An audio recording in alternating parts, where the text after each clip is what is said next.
어버이 주일입니다.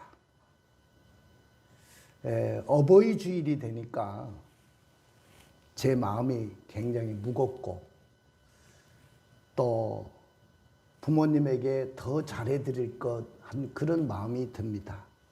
아마 여러분들도 그럴 것이라고 생각됩니다. 오늘따라 우리 아버지와 어머니 생각이 더 많이 나고요. 또 그 은혜가 너무 감사하기도 합니다. 한 소년이 바다를 정복할 꿈을 그리면서 성장을 했어요. 그러니까 자신의 삶은 바다를 누비면서 이 바다를 내가 정복하겠다. 원대한 꿈을 꿨습니다. 그 소년은 일평생 뱃사람으로 살아갈 것을 다짐했습니다. 그래서 어느 날 그 소년은 큰 선박회사에 취직을 했고 먼 나라로 항해를 떠날 준비를 하기 시작합니다. 근데 소년이 배에 자신의 모든 짐을 모두 실은 후에 마지막으로 홀로 계신 어머님과 작별 인사를 드려야 되는 시간이 됐습니다. 어머니, 내가 있지 않는 동안에도 건강하게 계십시오. 어머니 건강하게 사셨으면 좋겠습니다. 그리고 어머니 행복하게 사셨으면 좋겠습니다. 이 아들이 항해를 하고 돌아와서 다시 어머니를 뵙겠습니다. 그때 어머니는 슬픈 표정으로 아들의 손을 잡으면서 눈물을 흘리면서 아들을 향해서 얘야, 너를 떠나보내는 것이 너무 괴롭다. 너무 괴롭구나. 그렇게 말을 했습니다. 그러면서 눈물을 흘리시는 그 어머니를 뵈면서 평소에 이 아들은 효심이 지극했던 아들이었어요. 그 어머님의 눈물을 보고 슬픈 이야기를 듣고는 바다를 정복하기에 항해를 포기했습니다. 어머니는 아들의 손을 잡으며 고맙다고 하면서 부모님을 공경하는 자녀는 복을 받는다. 얘야, 성경 말씀을 꼭 붙들고 살거라. 하나님의 말씀대로 너도 복을 받을 것이다. 그렇게 말하면서 어머니는 그날부터 효자 아들을 위해서 눈물의 기도를 드렸습니다. 그 소년은 위대한 지도자로 성장을 했고요. 그분이 바로 미국의 초대 대통령이었던 조지 워싱턴입니다. 부모님의 사랑은요, 세상의 어떤 사랑하고도 비교할 수가 없는 사랑입니다. 그리고 그 사랑은 너무 깊고 너무 넓은 사랑이에요. 그리고 하늘이 높은들 부모님의 사랑하고 비교할 수 있겠습니까? 저도 나이가 먹어가면서 자식을 키우고 또 아들이 이제 성인이 되고 이제 그렇게 되니까 이제 부모님의 사랑이 어떤지를 이해할 수 있게 됐습니다.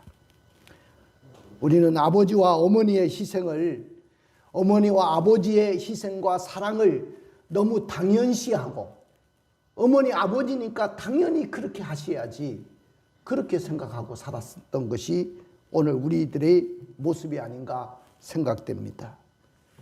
여러분들 긴 세월 우리 아버지와 어머니라는 그 이름으로 자식을 위해서 희생의 길을 걸으셨어요.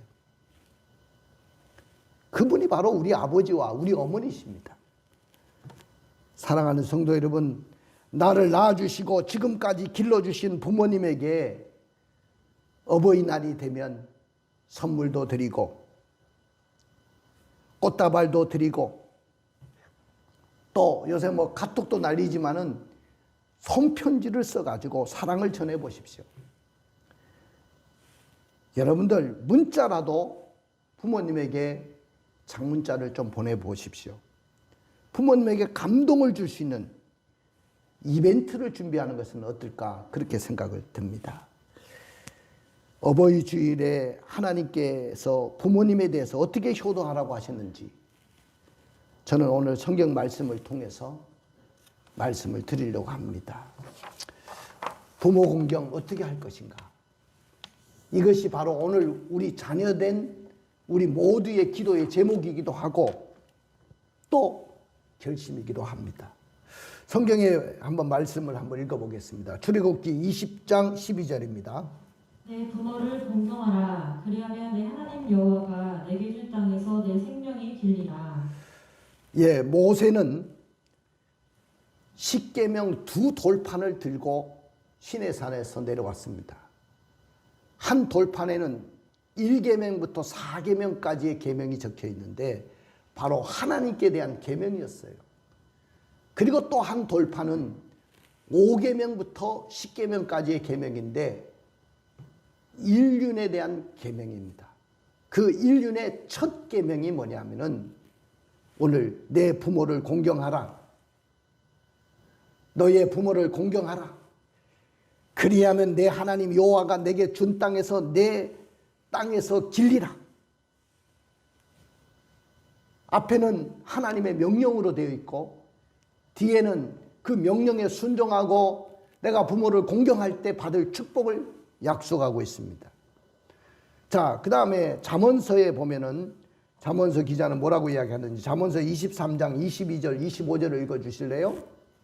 너를 낳은 아비에게 청종하고 내 늙은 어미를 경히 여기지 말지니라. 진리를 사되 팔진을 말며 지혜와 훈계와 명철도 그리할지니라. 의인의 아비는 크게 즐거울 것이요 지혜로운 자식을 낳은 자는 그로 말미암아 즐거울 것이니라. 내 부모를 즐겁게 하며 너를 낳은 어미를 기쁘게 하라. 너를 낳은 아버지에게 청종을 해라. 그리고 너의 늙은 어머니를 경히 여기지 마라. 그 말은 가볍게 여기지 마라. 그리고 의인의 아비는 크게 즐거울 것이고 지혜로운 자식을 낳은 자는 그로 말미암아 즐거움이 있을 것이다. 내 부모를 즐겁게 하며 너를 낳은 어머니를 기쁘게 해라. 오늘 여기에 보니까 부모님을 즐겁게 하고 기쁘게 하는 것이 큰 효도라고 그렇게 말씀하고 있어요. 어떻게 즐겁게 하고 기쁘게 해드릴 수 있을까요? 사랑하는 성도 여러분, 효는 부모님을 공경하는 것입니다. 효는 뭐라고요? 부모님을 공경하는 것. 그러면 공경이라는 이 말은 무슨 말이냐면은 부모님을 대할 때 예의 바른 태도로 몸가짐을 조심스럽게 하고 받들어라. 이것이 바로 공경입니다. 옛날에는 군사부 일체라고 해가지고 임금과 선생님과 부모님은 하나다. 그렇게 가르쳤어요. 한 나라의 임금님과 나를 가르쳐 주신 스승과 어머니는, 아버지는 하나다. 다 같은 권위를 갖고 있다는 말이죠. 그러나 요즘에 보니까 모든 권위가 다 떨어졌어요. 국가의 대통령의 권위도 인정하지 않고 스승의 권위도 인정하지 않고 스승에게 모욕을 주는 일이 다반사이고 더군다나 부모님에 대한 자녀의 태도는 참으로 한심하리만큼 되어 버렸습니다. 이제 부모님이 여러분의 눈치를 살피는 시대가 됐어요. 자녀의 눈치를 살핀단 말이죠. 나이가 먹으면 자녀의 눈치 살피게 되더라고. 어쩔 수 없어요. 왜? 부모님은 힘이 자꾸 떨어지는 거예요. 어떤 아들이 어머니 제 등에 한번 업혀보세요. 아버지 제 등에 한번 업혀보세요 하고 아버지 어머니를 업어보니까 그렇게 가볍더라는 거예요. 그래서 펑펑 울었다는 거예요. 우리 아버지, 우리 어머니 항상 나보다 더 크고 항상 나보다도 더 건강하시고 그런 줄 알았는데 우리 어머니 아버지가 이렇게 가벼울 줄 몰랐다는 거예요.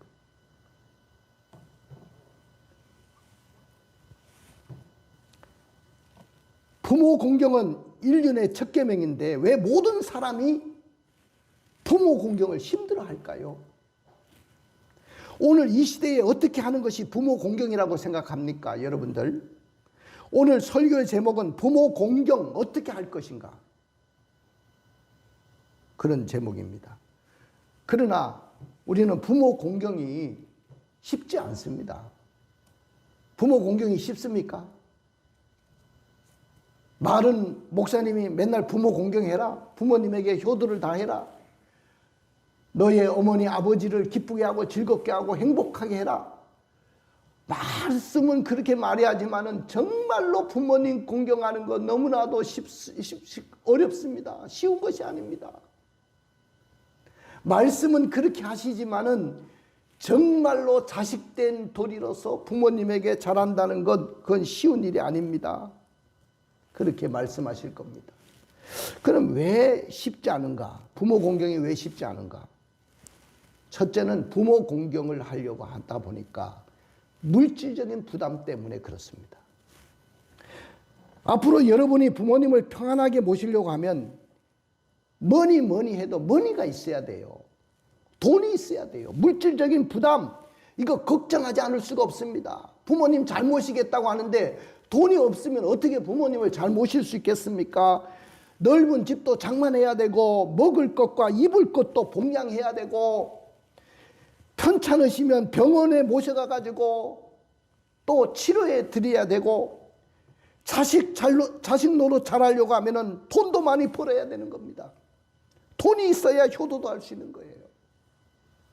젊었을 때 부모는 가진 고생을 다 하고 여러분을 위해서 양육비, 교육비 마다하지 않고 다 쏟아부었는데 여러분은 부모 공경이 부담으로 다가옵니다. 왜? 돈이 없으니까. 물질적인 부담 때문에. 두 번째는 부모 공경이 쉽지 않은 두 번째 이유가 있어요. 그것은 정신적인 부담 때문에 그래요. 정신적인. 뭐 물질적인 부담도 있지만은 정신적인 부담이 따라와요. 부모 공경하려고 하면. 부모 모시고 살려면 이 정신적인 부담이 된단 말이죠. 자, 요새 젊은 우리 청년들 결혼하면 시부모나 나의 친정 어머니 아버지를 모시고 살려고 합니까? 사실 저도 처음에는 우리 집사람이 귀하게 아들을 얻었기 때문에 걱정을 했어요. 우리 아들을 진짜 떠나보낼 준비가 돼 있을까? 홀로 홀 아들을 두고 있는 그 어머니는 너무나도 힘들다고 하는데 그런데 자연스럽게 아들을 떠나버린 계기가 된 것이 뭐냐면은 아들을 군대를 보내면서 한 2년 동안 군대 생활하고 오니까 자연스럽게 이제 아들을 떠나보내야 될 사람으로 인정을 하기 시작하고 그 다음에 얘가 군대 갔다 와가지고 독립선언을 했어요. 아버지, 저 독립하겠습니다. 제가 성인이 됐고 여태까지 잘 길러주셔서 고맙습니다. 이제는 집에 나가서 살겠습니다. 그래서 그러면 너가 집만 나가서 사는 것이 아니고 물질적인 독립도 선언해라. 아버지에게 손을 안 벌리겠다는 선언을 해라. 그러면서 대학 다닐 때도 걔가 따로 살면서도 아버지, 엄마에게 손을 벌리지 않았어요, 거의. 지금도 마찬가지고요. 자, 그러다 보니까 이제는 우리는 홀로 이제 따로 살려고 하는 마음 준비가 돼 있어요. 주민등록도 걔는 서울에 가 있어요. 내 밑에 없어요, 이제. 완전히 이제 결혼만 하면 따로 살면 돼요. 그런데도 한 번씩 이야기를 합니다. 너하고 같이 살고 싶다. 그래요. 그러면 신것이 웃죠. 우리 마음을 완전히 떠나보냈어요. 왜? 책임감이 없어지면 안 되잖아요. 자식으로서 책임감이 있어야 되잖아요. 그래서 그런 이야기를 합니다. 그러다 보니까 자식은 부담감이 되는 거예요. 야, 내가 부모를 모시고 살아야 되는데. 신경 쓸 일이 한두 가지가 아닌데 부모님 모시고 살면. 내가 짝을 만나서 결혼을 하면 부모님 모시고 살면 행동이 자유롭지 못하고 부부간의 애정 표현도 마음대로 할 수도 없고 취미생활도 외식도 우리 가족끼리 할 수도 없고 부모님 계시면 이거 한두 가지 걸리는 게 아니에요. 그러다 보니까 부모 공경하는 것이 쉽지 않더라는 거예요. 그 다음에 세 번째는 부모님의 마음에 드는 신앙생활을 하기가 힘들어요. 부모님의 욕심은 내 자녀가 교회에서 1등 집사가 되고 1등 장로가 되고 교회에서 정말로 신앙생활 잘하는 나의 자녀가 되기를 원하는 거예요. 그래서 늘 기도해라. 맨날 기도하라고 하고 예배 잘 드려야 된다. 그게 싫잖아요. 주일 성수 잘해라. 11조 생활해라. 새벽 기도해라. 얼마나 쉽지 않겠습니까? 제가 우리 사무엘 강도사가 그 자기 교회에서 설교했던 그 영상을 한번 내가 들어가서 들어본 적이 있어요. 얘가 설교를 어떻게 하나 하고 들어본 적이 있는데 그 이야기를 하더라고요. 자기가 엄청나게 충격으로 다가왔던 한 사건이 있었다. 그래서 나는 정말로 내가 잘해야 되겠다는 생각을 갖게 된 계기가 있다는 거예요. 어느 날 아버지 사무실에 문을 열고 그냥 들어갔는데 아버지가 펑펑 자리에 앉아서 울고 있더라는 거예요. 우리 아버지는 절대로 눈물을 흘리지 않는다고 생각했는데 내 앞에서 눈물을 흘린 적이 한 번도 없는데 우리 아버지도 홀로 계실 때는 저렇게 눈물을 흘리시는구나. 왜 눈물을 저렇게 흘리실까? 내가 자식된 도리로 정말 잘해야 되겠구나. 이런 결심이 쓰더래요. 목회자의 길이 정말로 힘들고 어려운 길이구나. 그런 생각을 했다고 설교 중에 자기 이야기를 하는 것을 들었어요. 여러분들 참 부모 마음에 드는 신앙생활 하기 어렵죠. 그래서 우리가 부모 공경이 어려운 겁니다. 그 다음에 부모님 잔소리 없는 세상에서 좀 살고 싶은데 부모님하고 같이 살면 늘 부딪히면 맨날 부모님 잔소리 들어야 되잖아. 아마 여기 우리 젊은 아이들 부모님 없는 잔소리 없는 세상에서 살고 싶을 거예요. 근데 지금은 제가 생각할 때는 좀 잔소리하는 어머니라도 계셨으면 좋겠다. 왜 우리 어머니는 왜 이렇게 세상을 떠나셔서 이제는 어머니 잔소리도 들을 수 없고 그 어머님의 애정 어린 그 말씀도 내가 왜 못 들을까? 눈물을 흘리지 않을 수가 없습니다. 여러분들 우리는 잔소리를 먹고 사는 거예요. 자녀는 잔소리 먹고 성장하는 겁니다. 어떤 친구들은 어떤 청년들은 얼마나 잔소리가 싫었으면 집을 나가가지고 잔소리 없는 그런 세상에서 우리들만의 세상에서 살고 싶어가지고 가출하는 그런 청소년들도 있지 않습니까? 세상의 모든 자녀들은 부모 공경을 힘들어합니다. 그리고 무거운 책임감과 부담감을 느끼고 삽니다. 부모 공경을 하지 않으면 나에게 복이 되지 못할 뿐 아니라 세상 사람들의 조롱거리가 된다는 것, 이것도 정말로 우리가 무시할 수 없는 일입니다. 그때 그들의 마음이 어떻겠습니까? 하나님, 자식된 돌이 이래서는 안 된다고 생각하지만 부모 공경이 말로만 되는 겁니까? 물질적인 부담 따르죠. 정신적인 부담이 오죠. 부모님이 요구하시는 신앙의 기대치가 있지요. 너무 높아가지고 마음대로 되지도 않지요. 그래서 부모님 만나면 늘 죄인처럼 살아갈 수밖에 없고요. 그리고 지극한 부모님의 그 잔소리, 그 좀 안 들으면 좋겠습니다. 그런 세상은 없을까요? 부모 공경의 고통을 자녀들은 호소합니다. 자, 사랑하는 우리 성도 여러분, 우리 젊은 청년 여러분, 부모 공경이 이렇게 힘든 겁니다. 그래서 아무도 장담하지 못하는 것이 부모 공경이에요. 그럼에도 불구하고 하나님은 오늘 우리에게 부모 공경을 명령하고 있습니다. 우리 하나님의 자녀들이 성경의 말씀, 이 십계명의 말씀대로 부모 공경을 해가지고 이 땅에서 우리가 잘되고 이 땅에서 우리가 오래 살고 장수하기를 누구보다도 원하시는 분이, 바라시는 분이 우리 하나님이신 줄로 믿습니다. 우리 하나님은 우리 영혼의 아버지셔요. 그 아버지의 뜻대로 인생들이 살기를 누구보다도 간절히 원하시는 분이 우리 아버지십니다. 믿으십니까? 그러면 부모 공경을 어떻게 하라고 명령하고 있습니까? 내 부모를 공경하라고 명령하고 있어요. 내 부모를 공경해라. 자, 우리 한번 출애굽기 20장 12절 다시 한번 읽어보세요. 내 부모를 공경하라. 그리하면 내 하나님 여호와가 내게 준 땅에서 내 생명이 길리라. 자, 이 말씀 아까도 말씀드렸지만은 십계명인데 그 십계명 속에 부모를 공경하라는 명령이 들어 있어요. 단순히 인간의 도덕적인 교훈을 위한 금원도 아니고 이것은 하나님의 말씀이고 인륜의 첫 계명이었습니다. 사랑하는 성도 여러분, 우리 젊은 청년 여러분, 물론 다른 종교인 불교라든지 유교에서도 효를 가르치죠. 유교에서도 굉장히 효를 많이 가르칩니다. 그러나 기독교 효가 다른 종교와 다른 점이 있다면 그 기독교의 효는 성경이 말씀하고 있는 그 효는 하나님의 중심에서 시작한다는 거예요. 하나님의 중심에서.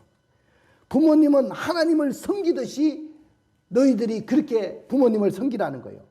왜 우리가 부모님을 그렇게 섬겨야 됩니까? 왜 하나님 섬기듯이 부모님을 섬겨야 됩니까? 부모님은 하나님의 대리자이기 때문에 그렇습니다. 그러므로 부모님의 권위를 우리는 인정해야 돼요. 하나님이 세우신 가정에는 질서가 있는 거예요. 여러분들, 우리는 부모님, 그 부모님을 우리는 권위를 인정할 수 있는 자녀들로 살아가야 돼요. 사랑하는 성도 여러분, 부모님과 우리 세대는 서로 이해하는 것이 달라요. 여러분들, 어린 아이들 있잖아요. 지금 태어난 아이하고 우리 나윤이 같은 저렇게 그래도 큰 아이들하고는 고상간인데도 세대 차이가 난대요. 그러면 부모님 세대하고 여러분들의 세대하고 얼마나 세대 차이가 나겠어요. 그러니까 부모님이 이해하는 것, 여러분들이 이해하는 것과 생각하는 것이 다를 수밖에 없어요. 가치관도 세계관도 서로 달라요. 여러분, 부모님은 나의 핸드폰으로 문자 놀이하는 것, 그거 이해 못해요. 밤새도록 나는 문자 놀이하는 것이 너무 신나고 이건 우리 세대의 자연스러운 일인데 왜 부모님은 문자 놀이하는 것 그조차도 왜 이해하지 못할까? 뭐 그럴 수도 있어요.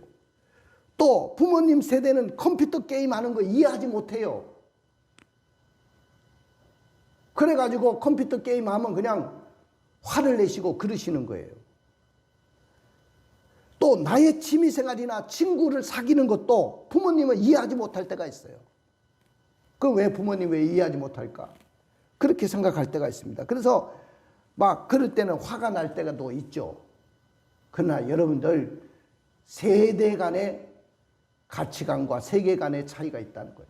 이해의 폭이 그만큼 좁혀지기가 어렵다는 거예요. 그래서 그럼에도 불구하고 우리는 모든 자녀들은 부모를 공경하고 순종하는 마음을 가져야 된다는 거예요. 왜냐하면 그것이 하나님의 명령이기 때문에 그렇습니다. 신약에서도 바울 사도도 이렇게 말씀했죠. 에베소서 6장 2절 3절을 읽어주세요. 내 아버지와 어머니를 공경하라. 이것은 약속이 있는 첫 계명이니 이로써 내가 잘되고 땅에서 장수하리라. 예, 내 아버지와 어머니를 공경하라. 이것이 약속이 있는 첫 계명이다. 그리고 이로써 네가 잘 될 것이고 장수하리라. 성도 여러분, 우리 청년 여러분, 그러나 여러분은 여러분의 부모님을 부끄럽게 생각하기도 하고 보이는 부모의 권위를 인정하지도 않으면서도 가지고 있는 욕심은 뭐냐면 하나님의 축복을 받으려고 하죠. 여러분들 물론 자녀로부터 공경과 효도를 받는 것은 부모의 책임도 있어요. 평상시에 부모님이 모범을 보여주고 정말로 기를 때도 잘 길러야 되는데 상처를 주면서 부모가 기를 때도 있어요. 부모님 책임이 없다는 것은 아닙니다. 그런데 자녀가 부모의 속을 썩이는 일은 그야말로 가슴을 도려내는 아픔과 같다. 절대로 부모님 마음 아프게 하지 마세요. 여러분들 어떤 일이 있어도 부모님 마음 아프게 하지 마세요. 저는 어릴 때부터 어머님 말씀에 아니오가 없었어요. 아니오가. 그냥 어머니 말씀하시면 예 그렇게 하겠습니다. 어머니 예 그렇게 하겠습니다. 싫을 때도 있죠. 그러나 저는 일평생 살면서 어머니 말씀에 아니오라는 말을 해본 적이 없어. 왜? 그것이 당연하다고 생각했기 때문에 그렇습니다. 부모는 내가 선택하는 거 아니죠. 내가 태어나 보니까 돈 많은 재벌 아들로 태어났어요. 근데 내가 태어나고 보니까 구르마를 끌고 장사하는 노점 상인의 아들로 태어났어요. 내가 결정하는 거 아닙니다. 세상적으로 유명한 아버지를 내가 어떻게 선택할 수 있겠어요? 또 부모 입장에서도 자녀를 부모가 선택하는 것도 아닙니다. 내가 낳아보니까 그 자녀예요. 좋은 자식을 내 마음대로 선택할 수가 없는 거예요. 부모는 그냥 하나님이 허락하신 거예요. 지금 부모님을 하나님이 그냥 허락하신 거예요. 나에게. 그러니 부모님을 거역하고 부모님 말씀을 어기는 것, 이것은 있을 수가 없는 일입니다.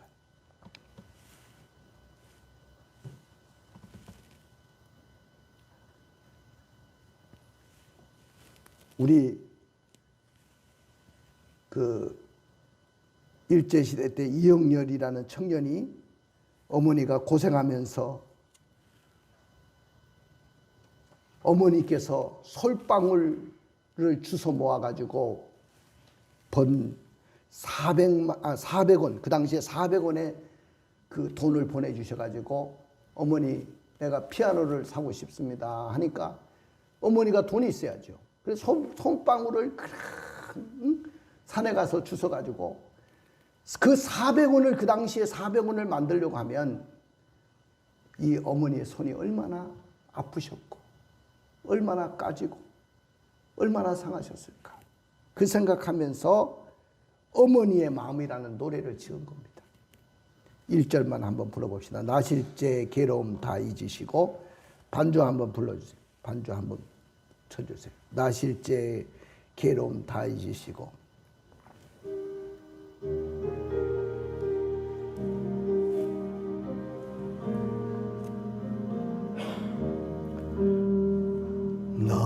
나실제 괴로움 다 잊으시고 게을째 밤낮으로 애쓰는 마음 진 자리 마른 자리 가라니시며 손발이 다닳도록 고생하시네. 하늘 아래 그 무엇이 넓다 하리요. 어머님의 희생은 가히 없어라. 여러분들 왜 우리가 부모님을 공경해야 됩니까? 두 번째는 부모의 공경은 옳은 일이기 때문에 그렇습니다. 우리 에베소서 6장 1절부터 3절을 읽어볼까요? 자녀들아 주 안에서 너희 부모에게 순종하라. 이것이 옳으니라. 내 아버지와 어머니를 공경하라. 이것은 약속이 있는 첫 계명이니 이로써 내가 잘되고 땅에서 장수하리라. 주 안에서 부모에게 순종하고 부모님을 공경하는 것은 옳다고 했어요. 이 옳으니라 이 말은 헬라어에 보니까 디카이온이라는 말인데 의롭다, 정당하다, 해도 되고 안 돼도 되는 것이 아니라 반드시 해야 될 의무 상황을 이야기할 때 이 단어를 씁니다. 여러분들, 하나님이 정해놓으신 자연 법칙이라는 것이 있어요. 세상에서 가장 옳은 일이 뭐냐? 가장 정당한 일이 뭐냐? 가장 바른 일이 뭐냐? 바로 부모 공경입니다. 하나님의 뜻과 질서대로 천지 만물을 창조하시는 그 모습을 보면서 참 좋았더라 그랬어요.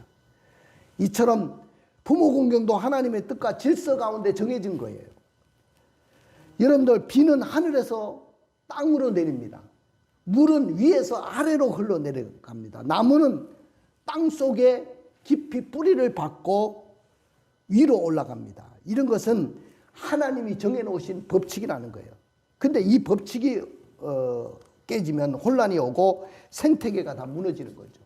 마찬가지로 부모 공경의 이 질서가 무너지면 모든 것이 다 깨지는 것이죠.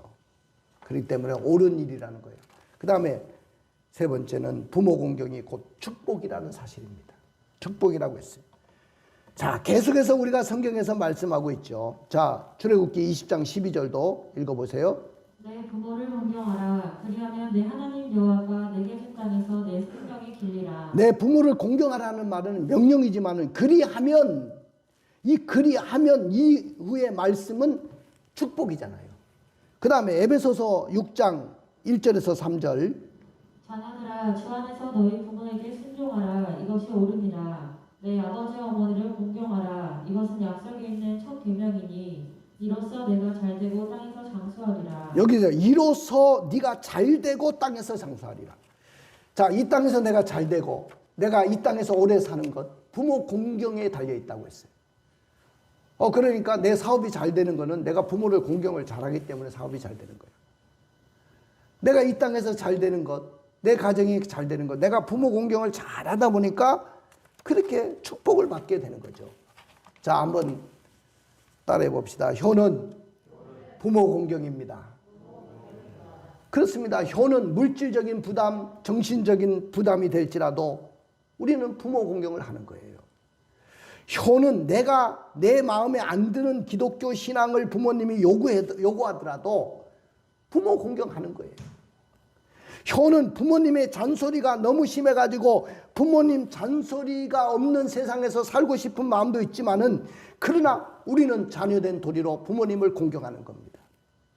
효는 내 부모를 공경하라고 했으니 부모를 공경하는 겁니다. 효는 옳은 일이라고 했기 때문에 부모님을 공경하는 것입니다. 효는 이 땅에서 내가 잘되고 장수하는 길이라고 축복을 약속하고 있기 때문에 우리는 부모를 공경하는 것입니다.